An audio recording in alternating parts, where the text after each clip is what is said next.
Merci Laurent, et puis merci beaucoup Jérémy pour cette invitation. Je suis très heureuse de pouvoir présenter ces sujets-là aujourd'hui.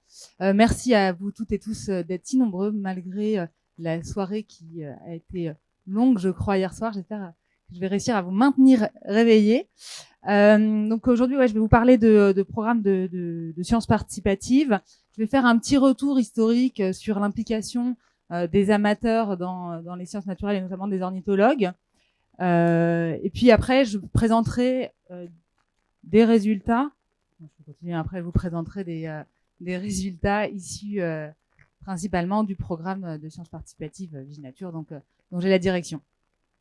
Bien sûr, c'est les résultats que je vais vous présenter, les travaux que je vais vous présenter. C'est pas du tout des travaux que je mène seule, c'est les travaux d'un très très grand nombre de personnes. Donc, j'essaierai de présenter au fur et à mesure de la présentation. Voilà. Il existe une grande diversité de formes d'implication des amateurs dans la science. Moi, j'utiliserai, et du coup, qui sont associés aussi à une grande diversité de sémantique. Moi, j'utiliserai dans cette présentation le terme de science participative, qui a été défini en 2016 par Houlier et Mérieux-Goudard comme des formes de production de connaissances scientifiques auxquelles des acteurs non scientifiques professionnels, qu'il s'agisse d'individus ou de groupes, participent de façon active et délibérée. Alors ça ne marche pas. Alors, cette définition, elle est assez récente de sciences participatives, mais en fait, l'implication d'amateurs et notamment d'ornithologues dans l'histoire naturelle et dans la production de connaissances scientifiques, elle est très ancienne. Pour vous l'illustrer, je vous ai retrouvé ce carnet d'instructions qui est donné pour les voyageurs employés dans les colonies sur la manière de recueillir et de conserver les objets d'histoire naturelle, qui nous date de 1824.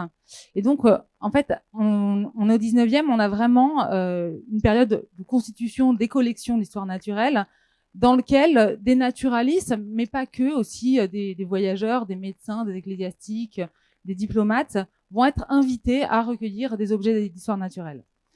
J'ai tiré ces illustrations d'un livre, si vous ne le connaissez pas, que je vous invite à lire, qui est vraiment très très beau, Les oiseaux du muséum, voyage à travers les collections, de Julien Norwood, et qui retrace un petit peu cette implication et cette constitution des collections. Aujourd'hui, on a 130 000 oiseaux dans les collections du Muséum national d'histoire naturelle, et donc qui se base beaucoup sur de la contribution d'amateurs.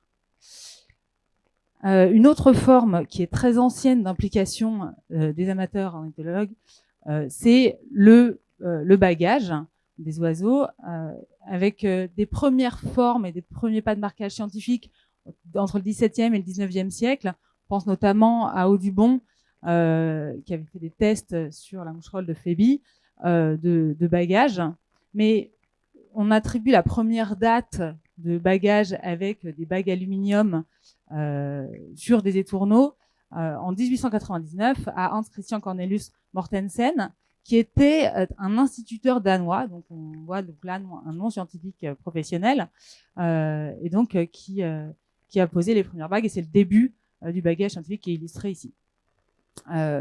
Quelques dates encore, donc les premières stations de bagages en France, à Versailles, avec l'ancêtre de l'INRA en 1924, donc au début très centré sur les oiseaux chassables et agricoles. Et puis, en 1954, la naissance du Centre de recherche sur les migrations des mammifères et des oiseaux au Muséum, dirigé par Robert Daniel Etchekopar. Et puis, le même Robert Daniel Etchekopar qui va pousser à la mise en place de hearings au niveau européen pour suivre et coordonner au niveau européen les activités de bagage dans toute l'Europe. Et puis, en 1975, la naissance du CRBPO, donc qui va être la transformation du CRMMO par le CRBPO au Muséum national d'histoire naturelle. Alors, historiquement, la mise en place du bagage est vraiment mise en place pour étudier les déplacements et l'immigration d'oiseaux. Aujourd'hui, on a un grand nombre de programmes qui sont portés et déployés par le CRBPO, à la fois donc des suivis scientifiques, on en a eu plusieurs présentés les derniers jours, des programmes personnels, mais aussi des programmes participatifs nationaux. Donc, je vous en ai listé quelques-uns, avec deux grands enjeux, à la fois des travaux autour de la démographie, la dynamique des populations, à la fois en période de reproduction et d'hivernage, et de mettre en lien ces données-là avec des changements globaux. Et puis, de grands axes aussi, toujours autour des migrations, dispersions, mais cette fois-ci assez centrés aussi sur la phénologie et les questions de halte migratoire. Donc là, aujourd'hui, je n'aurai pas le temps de vous présenter des résultats scientifiques issus des travaux menés dans le cadre de ces programmes de sciences participatives, mais certains ont été présentés ou sont présentés dans le colloque par d'autres que moi. Un petit retour aussi dans le passé sur l'implication d'amateurs, peut-être moins experts, avec le premier Christmas Bird Count aux États-Unis, qui est daté de 1900, donc ça fait 125 ans. Donc on a une illustration ici de ces premiers comptages, et qui ont toujours lieu, et donc qui avaient été mis en place aussi aux périodes de Noël. Il y avait aussi l'organisation de chasse d'oiseaux qui était organisée. Donc du coup, c'était un peu en opposition à ces traditions de chasse aux périodes de Noël qu'ont été mis en place ces premiers suivis participatifs, qui ont toujours lieu aux États-Unis et qui mobilisent des dizaines de milliers d'observateurs et d'observatrices chaque année. Ces dynamiques de sciences participatives, elles connaissent en fait une forte croissance.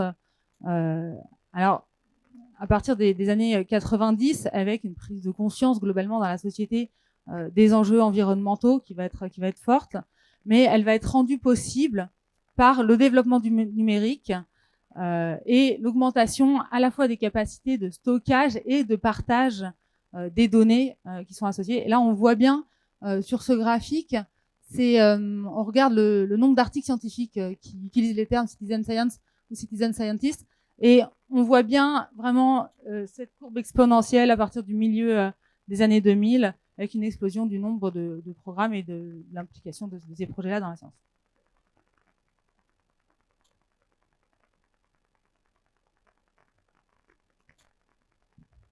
Alors moi, aujourd'hui, je vais vous parler de les formes. Aujourd'hui, elles sont très diverses de programmes de sciences participatives. Il existe beaucoup, avec des programmes très opportunistes, des programmes très, très structurés. Moi, aujourd'hui, je vais vous parler du programme Viginature, qui est coporté par le Muséum national d'histoire naturelle et l'Office français pour la biodiversité, et qui a la spécificité de s'intéresser à la biodiversité commune, aux espèces communes, qui constituent un peu les socles de fonctionnement des écosystèmes, et qui sont en grand nombre dans nos écosystèmes, et qui s'appuient, et ça c'est un point important, sur des suivis protocolés qui vont permettre la comparaison dans l'espace et dans le temps des données récoltées. Alors aujourd'hui, un petit tour d'horizon. Viginature, ça représente un grand nombre d'observatoires variés sur divers taxons qui s'adressent à divers types de publics en fonction des niveaux des uns des autres. Et on retrouve parmi eux des suivis sur les oiseaux que vous connaissez bien, donc le suivi temporel des oiseaux communs, le suivi hivernal des oiseaux communs, le suivi temporel des oiseaux des montagnes. Plus récemment, le dernier né pour les naturalistes, vol de nuit, sur le suivi de la migration nocturne, avec donc là pour les suivis naturalistes, comme date à retenir le suivi temporel des oiseaux communs, qui est lancé en 89, donc on a fêté ses 30 ans, déjà il y a quelques temps. Des programmes donc, qui se développent plus dans le milieu des années 2000, la fin des années 2000, pour le grand public, avec Oiseaux des Jardins et Bird Lab. Et puis, la déclinaison de ces programmes-là à destination des scolaires dans le cadre de Viginature École. Puis j'ai mentionné aussi le nouveau programme Sono Silva, qui s'intéresse à l'acoustique des forêts, dans lequel une grande partie des données qui sont récoltées sont des données donc sur les paysages acoustiques, des données d'oiseaux.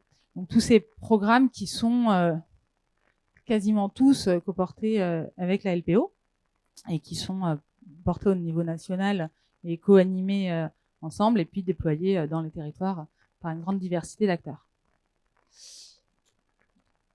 Alors, je vais essayer de vous présenter un peu des résultats pour voir un peu. En fait, on a des ces données-là, elles permettent, Laurent l'a dit en introduction, elles permettent à la fois de travailler sur des grandes surfaces géographiques, sur des longues périodes de temps, avec un grand nombre d'observateurs et d'observatrices. On est entre 20 et 50 000 personnes qui contribuent par an pour un programme comme Viginature. Et dans d'autres programmes, on a encore bien plus de participation. Des savoirs naturalistes essentiels qui sont mobilisés, des lieux souvent inaccessibles pour la recherche. Là, je pense par exemple à un programme comme Oiseaux des jardins. On va s'intéresser aux jardins privés, qui sont des lieux sur lesquels qui sont pas visités par la recherche et qui représentent des surfaces très importantes du territoire. 2% je crois du territoire de jardins privés. Des données sur les savoirs et les pratiques qui vont pouvoir être mis en lien. Et puis, donc, je vous l'ai dit, pour Viginature, des protocoles qui rendent les données comparables. Alors, ça a pour objet de faire de la production scientifique. Et je vais vous présenter quelques résultats, à la fois alors forcément, vous imaginez, je ne vais pas pouvoir vous présenter l'intégralité, mais quelques résultats qui m'ont semblé peut-être intéressants à discuter aujourd'hui, à la fois sur l'impact des activités humaines et comment ces données-là permettent de documenter ça. Je voudrais aussi parler de la façon dont l'implication dans ces dispositifs vont contribuer à faire évoluer les participants eux-mêmes et à changer aussi des choses pour les personnes qui s'impliquent. Et puis, comment ça peut permettre aussi modestement d'éclairer le débat public. Donc, sur la question des impacts des activités humaines, je vais pas mal parler du stock, dont on a parlé dans plusieurs sessions déjà. Voilà, donc je vais pas le représenter. Je pense que vous le connaissez toutes et tous. On voit quand même une belle distribution du réseau d'observateurs. J'en profite pour faire un petit détour vers cet outil. Je ne sais pas si vous le connaissez, s'il y en a parmi vous qui participent pas encore au stock et qui le font pas parce qu'ils se disent qu'ils n'ont pas encore les compétences. Un petit outil qui a été développé par l'équipe Viginature pour aider en fait à s'entraîner à travers des quiz d'espèces qui vont être au niveau départemental et qui se basent sur les espèces qui sont le plus fréquemment observées dans la base de données du stock. Et l'idée derrière, c'est que finalement, pour pouvoir faire un carré stock et pour pouvoir se lancer, il n'y a pas besoin de connaître l'ensemble des espèces du territoire. Et finalement, on connaît souvent assez bien les espèces autour de chez soi. Et donc, pour éviter un peu cette autocensure d'ornithologues qui débutent et qui oseraient pas encore se lancer, on a ces outils avec à la fois des quiz d'espèces et puis après des quiz vraiment par milieu avec différentes espèces. Donc, je vous invite à aller voir si vous connaissez pas cet outil. Pour ce qui est des résultats produits par le stock, je vais aller assez rapidement, mais donc on a ça permet donc la production des tendances à l'échelle des espèces. Et ça, c'est fondamental aussi pour aller plus loin que le ressenti, être capable de mesurer, de chiffrer ça. Ce graphique que vous connaissez bien aussi permet par groupe de spécialistes de pouvoir regarder l'évolution des populations d'oiseaux. Là, je me suis dit, là, ce qu'on voit sur ce graphique, et on le sait tous, c'est qu'on a un sujet sur le déclin des oiseaux spécialistes des milieux agricoles. Donc, j'ai choisi du coup par la suite de vous présenter quelques résultats scientifiques autour de ces questions milieux agricoles, autour du stock. Alors, un premier résultat que je trouve assez intéressant, il est un peu ancien, donc peut-être que vous le connaissez, mais je trouve qu'il est assez chouette, d'une étude qui a essayé de comparer les tendances hors Natura 2000 et sur des zones Natura 2000. Et ce qu'on voit, c'est que ce soit pour toutes les espèces, mais particulièrement pour les oiseaux agricoles, on a des tendances qui sont moins négatives dans les zones Natura 2000, qui sont des zones qui ont été désignés, mais qui ont été désignés en fonction d'espèces qui sont pas les espèces communes qui sont ciblées dans le stock. Et donc on voit à quel point ces zones désignées pour des espèces sensibles vont aussi bénéficier à l'ensemble des espèces communes qui sont présentes dans le stock. Donc il y a eu le même genre d'étude qui a été faite sur les réserves et les réserves naturelles de France avec des mêmes comparaisons et où on a les mêmes types de résultats de ces effets des zones de protection. Un article dont vous avez sûrement entendu parler aussi, mais qui est assez majeur, donc sorti en 2023, qui va être le premier article qui va vraiment réussir à pouvoir montrer, quantifier la façon dont les différentes pressions vont avoir un impact sur les populations d'oiseaux. Donc l'article de Stanislas Régal et plein d'autres, donc qui se base sur 37 ans de données dans 28 pays, sur 20 000 sites, donc c'est considérable, 170 espèces. Et on va quantifier pour chacune des pressions sur les espèces d'oiseaux l'importance relative. Et les résultats montrent que donc les pratiques agricoles, l'agriculture intensive, vont être le driver le plus important explicatif du déclin des populations d'oiseaux. Et ça, c'est un premier résultat. Puis après, si on essaye d'aller un peu plus loin dans ces pratiques agricoles et dans cette intensification de l'agriculture, un autre résultat que je vous présente alors c'est une avant-première parce qu'il va être l'article vient d'être accepté, il va être publié dans les semaines qui arrivent.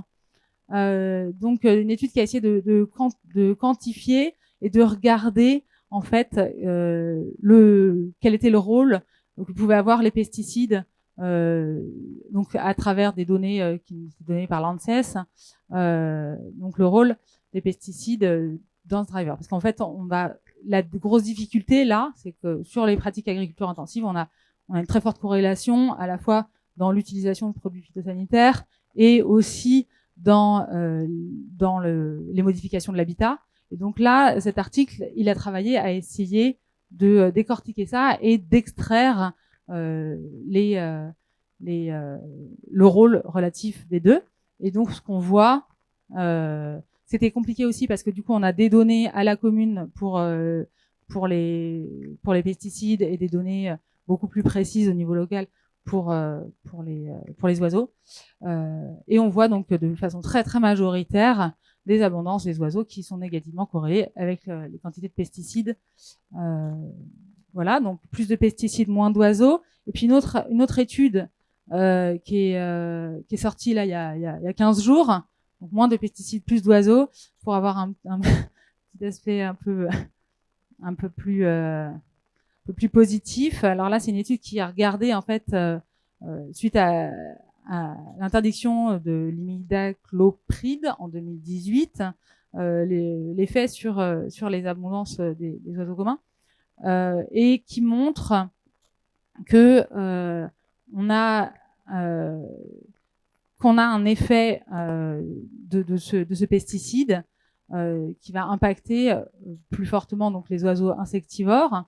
Et en fait, là, ce pesticide, il a été stoppé. On voit que l'arrêt de ce pesticide a permis une remontée légère, mais une remontée quand même des abondances des oiseaux insectivores. Donc on a un effet, et on voit aussi que quand on change les pratiques, ça peut avoir des effets positifs. Voilà pour les résultats que je voulais vous présenter rapidement sur le stock. Je voulais juste faire un petit clin d'œil pour vol de nuit. Alors là, c'est sur les programmes destination des ornithologues naturalistes aussi. Juste pour parler rapidement de ce programme, donc lancé en 2024, et pour vous annoncer le lancement d'une nouvelle thèse qui a commencé la semaine dernière, qui va donc Pauline Guinet, qui va travailler sur ces données de vol de nuit pour étudier l'effet de la pollution lumineuse sur les oiseaux migrateurs nocturnes. Donc voilà, on est assez enthousiaste sur le lancement de ces nouvelles recherches à venir. Je vais passer maintenant un peu à des résultats produits dans le cadre de programmes de sciences participatives à destination du grand public.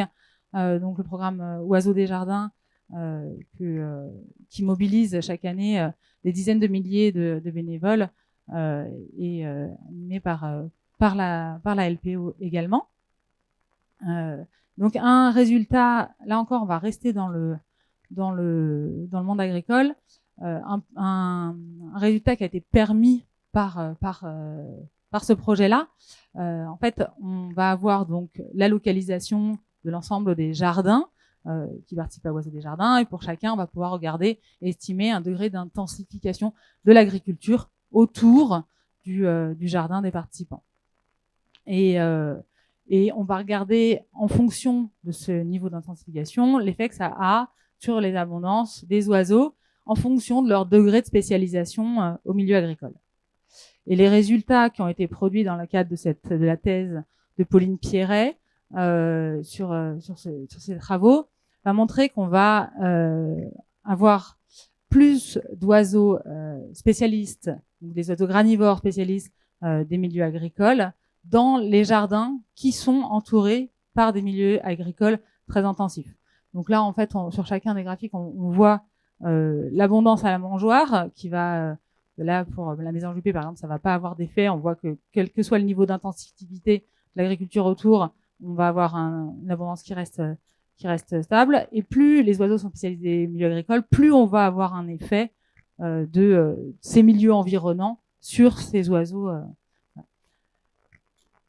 Un autre programme grand public dont je vais vous parler aussi très rapidement, donc c'est le programme Bird Lab, qui est un programme qui a été lancé avec des collègues de l'université de Saclay pour travailler là sur le comportement des oiseaux, qui se base sur une appli smartphone et qui a été lancé en 2014. Alors là, ça me semblait aussi intéressant de vous présenter un peu donc la carte de répartition. On voit qu'on a 50 000 parties depuis son lancement, et puis si on regarde le nombre de parties par an, qu'on a eu un peu des problèmes en 2023-2024. Ça se passe pas très bien. Et ça, c'est un petit clin d'œil, mais c'est juste, on a eu des difficultés avec l'application de saisie. Et c'est voilà, juste pour dire que ces programmes-là sont très largement dépendants des outils qui permettent d'animer les communautés, et qu'en cas de difficultés techniques avec des outils, on peut avoir dans les communautés participants des gros écarts. Alors, je vais pas vous présenter, il y a eu des articles scientifiques produits à partir de ce suivi. Je vais pas avoir le temps de vous les présenter, mais je voulais vous parler là encore d'une thèse qui est en cours, la thèse de Camoy qui est ici, et qui va travailler sur une thèse à l'interface entre l'écologie et les sciences sociales, avec une double approche.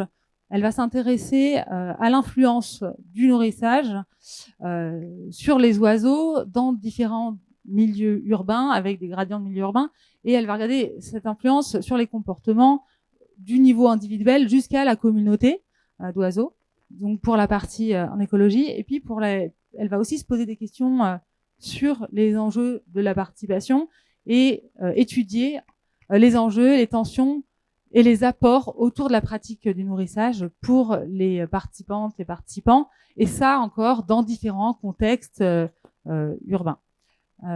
Et dans ce cadre-là, Camille aurait besoin de votre aide, parce que en ce moment est en cours une enquête nationale qui a été lancée au début du mois et qui se terminera à la fin du mois de janvier, donc qui vise des participants et des non-participants, des gens qui ont des pratiques de nourrissage d'oiseaux dans différents contextes plus ou moins urbanisés.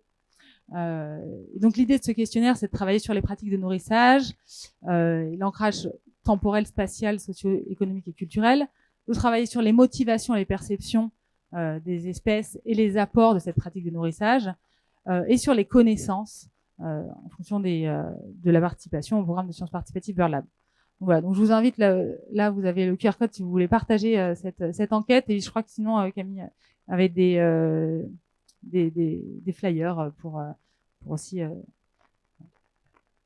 Alors ça me fait une transition vers les enjeux de mobilisation citoyenne et les enjeux de transformation et d'impact de cette participation.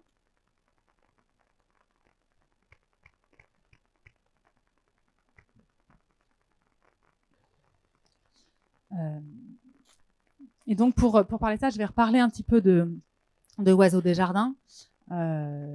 C'est des programmes, du coup, qui permettent une mobilisation citoyenne massive. Donc là, on voit un peu le nombre de participants, participantes à Oiseaux des Jardins par année. Là, en 2025, c'est des chiffres qui datent de la fin d'été, début de l'automne. On était déjà à près de 26 000 jardins qui participent. Ce qui est très intéressant et ce qui n'est pas forcément évident par rapport à d'autres programmes, c'est qu'on voit donc en jaune les jardins qui ont déjà participé. On a une bonne fidélisation dans ce programme-là, et donc qui permet de couvrir. On a près de 100 000 jardins qui ont participé depuis le lancement du projet. Et ça va être très important pour des enjeux aussi d'éducation à l'environnement et de lien avec la nature. Une étude qu'on a menée, notamment sur Oiseaux des Jardins, montrait que la plupart des participants à ce programme de sciences participatives n'ont pas forcément de connaissances préalables avant de participer. Donc, on va permettre aussi à travers ces projets des montées en compétences, des formations autour de l'ornithologie. De la même façon, des études menées sur des programmes similaires sur d'autres groupes taxonomiques montrent à la fois les apprentissages, le changement de relation et de regard porté sur la nature, mais aussi les changements de pratiques qui vont apparaître aussi dans les projets et chez les participants qui sont impliqués.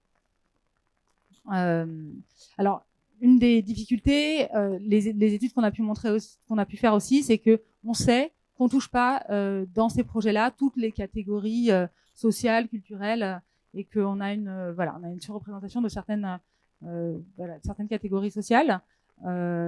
Et pour ça, peut-être une des réponses à ça, c'est de travailler aussi avec les scolaires. Donc là, dans le cadre de Viginature École, donc qui est une déclinaison des programmes de Viginature à destination des scolaires, il y a vraiment un enjeu d'éducation à la nature, d'éducation, d'avoir un rapport sensible avec le vivant, d'éducation à la démarche scientifique et à la donnée, et puis aussi de changement de pratique. C'est un programme qui est particulièrement important parce qu'on sait que il y a beaucoup d'études en psychologie de la conservation notamment qui montrent comment les relations qu'on a eues dans notre enfance avec la nature vont être déterminantes sur notre volonté et notre façon de vouloir la conserver plus tard. Donc voilà. Et le programme qui est le plus suivi dans le cadre de Viginature École, c'est Oiseaux des Jardins. Donc voilà. Donc là, je vous ai juste mis l'idée, c'est que les enseignants puissent se saisir des suivis avec des fiches et des outils pédagogiques pour faire des vraies séquences en classe, à la fois avec des outils d'identification dédiés et puis avec des activités à mettre en place aussi avec les élèves. Donc là, à titre d'exemple, je vous ai montré une activité qui est mise en place depuis l'année dernière autour du dessin naturaliste qui est faite avec les élèves de différentes classes. Sur ce programme Viginature École, il y a une étude qui a été faite pour essayer de regarder justement ces évolutions du rapport à la nature. Donc pour ça, on a travaillé avec près de 500 élèves de 6e et de 5e, dont une petite moitié participait à Viginature École et une autre moitié ne participait pas. Et il était demandé à ces élèves, donc par les chercheuses qui pilotaient le projet, de dessiner leur jardin idéal. Et après, telles des écologues, elles ont compté dans les jardins des enfants la diversité spécifique, donc le nombre d'espèces différentes et l'abondance dans les dessins des enfants. Et ce qu'elles montrent, c'est que les enfants qui ont participé à Viginature École, quand ils doivent dessiner leur jardin favori, donc là on voit par exemple le premier jardin, on a un enfant qui a dessiné un skatepark, une piscine, trampoline, on a un sportif. Dans le deuxième, on a plus d'éléments de nature. Et donc, on voit qu'en fait, la participation à ces programmes-là, et donc de sortir les enfants dehors, ça va contribuer à ce que dans ce qu'ils considèrent comme idéal, il y ait plus d'éléments de nature. Un autre une autre étude sur la participation là qui a été faite plus largement sur différents programmes de viginature grand public, dont BirdLab et Oiseaux des Jardins, à travers un questionnaire en ligne, s'intéressait à la confiance dans la science et au rapport dans la science. Et donc, ils ont regardé entre des personnes qui participent pas, des personnes qui participent et des personnes qui participent et qui consultent les ressources qui sont produites par la LPO et le muséum. Et ce qu'on voit, c'est que la participation à la science est positivement corrélée à la confiance dans la science, et elle va être renforcée. Donc, elle va être renforcée par la consultation des ressources et de l'information scientifique qui est partagée. Et ça, quel que soit le niveau d'études. Et un autre résultat là que je montre pas, mais qui est intéressant aussi, il me semble, c'est que ce sont les participants avec le moins de diplômes qui consultent le plus les résultats qui sont produits et qui sont diffusés. Donc ça nous semble aussi intéressant de ce rôle que peut avoir aussi les sciences participatives dans cette confiance dans la science. Je vais finir par parler de la façon dont ça peut éclairer modestement peut-être le débat public. Donc, à travers une présentation d'une étude en sciences, en sociologie de la gestion, qui a été menée au muséum il y a quelques années, autour des trajectoires de l'indicateur stock. Donc les indicateurs, ils sont produits dans un objectif d'outiller les politiques pour mieux connaître, mieux agir et guider et évaluer l'action publique. Et dans cette optique-là, que s'est construit l'Observatoire national de la biodiversité, l'ONB, qui va agréger à l'échelle nationale un ensemble d'indicateurs, dont l'indicateur stock qui est particulièrement utilisé. Et donc, on a vu tout à l'heure, on voit un déclin massif des oiseaux en milieu agricole. Par ailleurs, des politiques au niveau agricole qui vont pas forcément dans le sens de la préservation des oiseaux. Et donc, il y a les questions que se sont posées les chercheurs qui ont travaillé là-dessus, c'est pourquoi ce décalage entre la connaissance et l'action, et où est-ce que se situent les blocages. Et donc, ils ont fait une enquête sur le stock pour suivre la circulation de l'indicateur et les usages au sein des différentes administrations en charge des politiques publiques, donc à la fois au ministère, à l'OFB et puis dans les DREAL. Et donc les résultats qui sont produits, c'est sans surprise, hein, mais c'est intéressant aussi de le voir, c'est que c'est pas utilisé directement pour l'orientation des politiques publiques, et ça vous le savez tous, juste parce qu'on est dans une situation où le rapport de force il est assez défavorable à la biodiversité, et que ça supposerait des changements en termes de politique agricole majeurs, et que aujourd'hui on n'est pas capable de prendre. Mais par contre, ça participe à maintenir, et ça peut paraître peu, mais ça semble vraiment important, d'après les chercheurs qui travaillent sur ce dossier, à maintenir ces enjeux d'érosion de la biodiversité visibles au sein de l'administration et présents. Peut-être au niveau européen, de façon un peu différente. Donc les données du stock, elles sont aussi utilisées au niveau européen pour constituer l'indicateur européen avec l'ensemble des autres pays d'Europe qui suivent les oiseaux, avec des protocoles similaires. Donc on voit que ça se passe pas bien non plus pour les oiseaux en milieu agricole. Et là, ça va être ces indicateurs, ils vont être utilisés de deux manières, à la fois directement en étant inscrits dans des politiques européennes avec l'objectif de pouvoir suivre la réalisation des objectifs de ces politiques. Donc là, je pense à la stratégie biodiversité et la loi de restauration de la nature.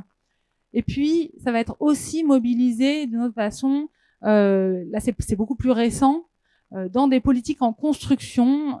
Et là, donc quelque chose d'assez récent, c'est d'utiliser donc l'indicateur, le FBI, le Farmland Bird Index, dans des scénarios futurs multicritères qui vont prendre en compte des enjeux économiques, sociaux et des enjeux biodiversité pour définir la politique agricole commune. Donc on voit que ça peut être utilisé de différentes façons aussi au niveau européen. Au-delà de cette utilisation au niveau politique, peut-être, je dirais, ce qui est peut-être majeur, c'est comment ces résultats qui sont produits contribuent à faire connaître la crise. Là, à titre d'exemple, c'est une revue de presse qui a été effectuée après la publication des indicateurs. Il me semble que c'était, j'aurais dit 2018, non? Enfin, ouais, c'est ça. Où en 15 jours, il y a eu 400 reprises presse sur ces résultats. Et voilà. Donc l'importance, au-delà aussi des communautés en ITO, des communautés naturalistes et des communautés de participants, de comment est-ce que ça va changer aussi cette connaissance de la crise dans la société civile. Et ça, on a, enfin, les chercheuses qui travaillaient sur l'enquête, donc que je vous ai présentée tout à l'heure, disent vraiment que aussi dans leurs entretiens, elles ont eu ce retour. Il y a eu un avant et un après la publication à ce moment-là de ces résultats sur vraiment la prise de conscience aussi de ces enjeux-là. Et puis je terminerai ma présentation avec des exemples de comment ça peut également, ce résultat, contribuer à outiller des ONG et des activistes de l'environnement, avec 2 exemples. Un premier, avec l'action qui avait été intentée par Justice pour le Vivant, donc 4 associations qui ont attaqué l'État français pour carence fautive suite à la mise sur le marché d'insecticides sans prendre en compte leur dangerosité pour la santé et pour l'environnement, et qui, dans leur plaidoyer, se sont appuyés notamment sur les résultats produits par le stock et qui ont réussi à faire condamner l'État pour carence fautive.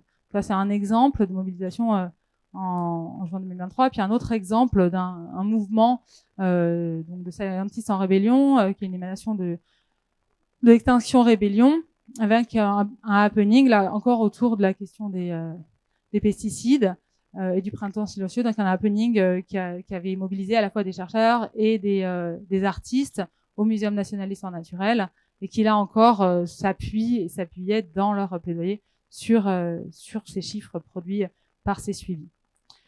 Voilà, j'ai terminé. Juste dire merci à toutes celles et ceux qui ont déjà parlé de ces programmes-là sur les 2 jours précédents.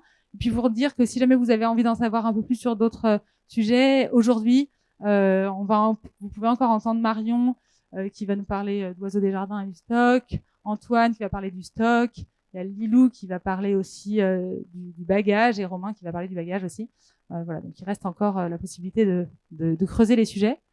Et puis voilà, je voudrais remercier surtout les milliers de participants qui permettent de faire que tout ceci existe, aux partenaires qui portent à nos côtés les programmes, à tous les partenaires locaux, relais partout en France, et puis toutes les stagiaires, doctorants, postdoctorants, chercheurs, chercheuses qui travaillent sur ces données-là, à mon équipe Vigile Nature qui fait un très beau travail.